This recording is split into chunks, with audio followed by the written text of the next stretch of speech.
أعوذ بالله من الشيطان الرجيم بسم الله الرحمن الرحيم ولا تجعل يدك مغلولة إلى عنقك ولا تبسطها كل البسط فتقعد ملوما محسورا আল্লাহ রাব্বুল আলামিন বান্দাকে এই আয়াতের মধ্যে দুটি কাজ হতে নিষেধ করেন। এক নম্বর বিষয় হচ্ছে লা তাজআল ইয়াদাকা মাগলুলাতান ইলা উনুক, যে তুমি তোমার হাতকে গলায় বেরি করে রেখো না, তার মানে তুমি কৃপণতা করো না। দুই নম্বর ওয়ালা তাবসুতহা কুল্লাল বাসত, এবং হাতকে একেবারেই খোলা রেখো না, তার মানে একেবারে বেশি দাম খয়রাত অপচয় খরচ খরচা করো না, যেখানে প্রয়োজন নাই সেখানে খরচ করো না। দুটি বিষয় আল্লাহ তাআলা বান্দাকে নিষেধ করেন। প্রথম বিষয় হচ্ছে কৃপণতা করো না। তারপরেও যদি বান্দা কৃপণতা করে, আল্লাহ পাক বলেন ফাতাকউদা মালুমা, কৃপণতা করতে তোমাকে আমি নিষেধ করলাম, এরপরেও যদি তুমি করো তাহলে তুমি নিন্দিত হবে। সমাজের মানুষ, দেশের মানুষ তোমাকে নিন্দা করবে, কারণ কৃপণকে কে পছন্দ করে?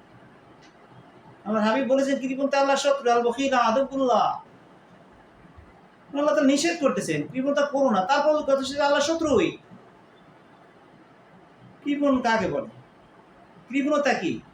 অর্থাৎ আল্লাহ তাআলা তাকে এত সম্পদ দিয়েছেন যে যার কারণে তার উপরে যাকাত খরচ বা কুরবানি করা ওয়াজিব বা সদকাতুল ফিতর দেওয়া ওয়াজিব বা হজে দেওয়া ফরজ, কিন্তু সে তা যায় না, হজ যায় না, যাকাত দেয় না, কুরবানি করে না, সদকাতুল ফিতর দেয় না, বা গরিব মিসকিন অসহায় অথবা ধর্মীয় কাজে খরচ করা তার জন্য আবশ্যক, নফল সদকা, এটিও সে করে না।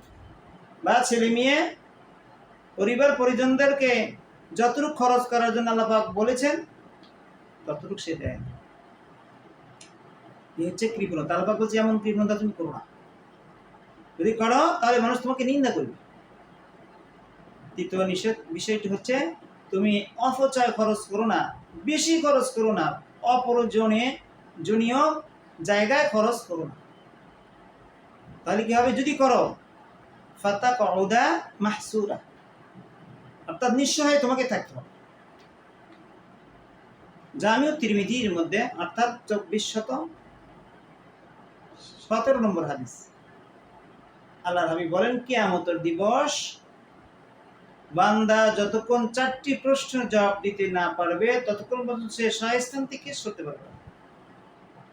قال النبي صلى الله عليه وسلم لا تزال قدم عبد يوم القيامة حتى يسأل عن عمره فيما أفنى।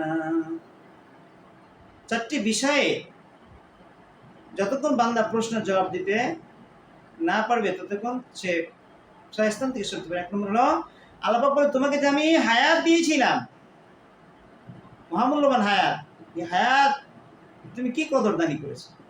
হায়াতকে কোন কাজে ব্যয় করছো? হায়াত ব্যয় করার তো আমি বিধানও দিয়েছিলাম, সেই বিধান অনুযায়ী কি তুমি ব্যয় করছো নাকি অন্যায় ভাবে? আল্লাহ সবই জানেন, তারপর জিজ্ঞেস ওয়ান ইলমি ফিমা ফাআলা, এবং তোমাকে আমি যে জ্ঞান দিয়েছিলাম কোরআন ও হাদিসের, সেই জ্ঞান অনুযায়ী কি তুমি নিজে আমল করেছো? এই জ্ঞানকে মানুষের মাঝে প্রসার করেছিলে, পৌঁছায় দিয়েছিলে, না কি করেছো? তোমাকে আমি বিচক্ষণতা দিয়েছিলাম, গ্রামের প্রধান বানিয়েছিলাম, এমপি মন্ত্রী বানিয়েছিলাম, যোগ্যতা তোমাকে দিয়েছিলাম, সেই যোগ্যতা বিনিময় যোগ্যতাটা তুমি কিভাবে ব্যয় করছো? 2 নম্বর ওয়া মালিহি, 3 নম্বরে সম্পদ সম্পর্কে আল্লাহ পাক জিজ্ঞাসা করবে। 2 বিষয়ে জিজ্ঞাসা করবে সম্পদ সম্পর্কে। এক নম্বর হচ্ছে বিন আইনা ইকতাসাবা, কিভাবে সম্পদ তুমি অর্জন করছো, হালাল না হারাম, অর্জনেরও তো আমি বিধান দিয়েছিলাম। এবং অফিমা আনফাকাহু, অর্জন করার পরে যদিও হালাল পদ্ধতি তুমি অর্জন করেছো, সেটাকে কোন পথে কিভাবে ব্যয় করেছো, এটা প্রশ্ন।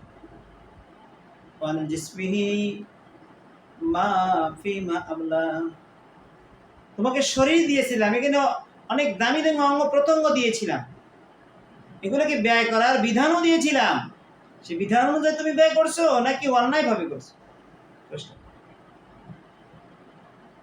প্রশ্ন জবাব যতক্ষণ দিতে না পারবে ততক্ষণ সে সহায়স্থান থেকে সত্যি বলবে।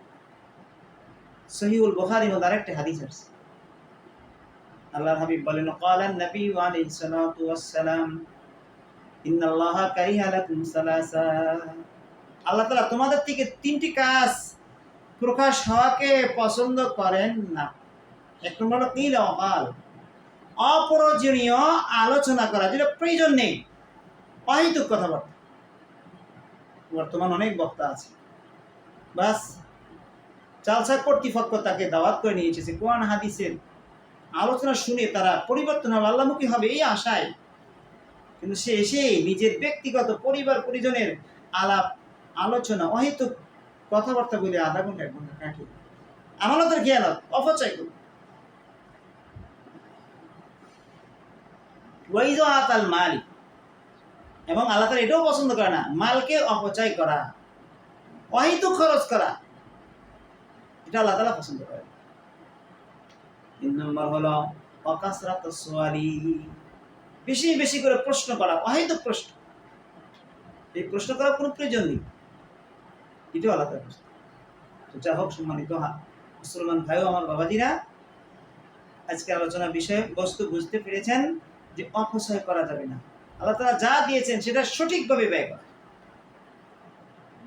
আল্লাহ তাআলা আমাদের সকলকেই সঠিকভাবে ব্যয় করার তৌফিক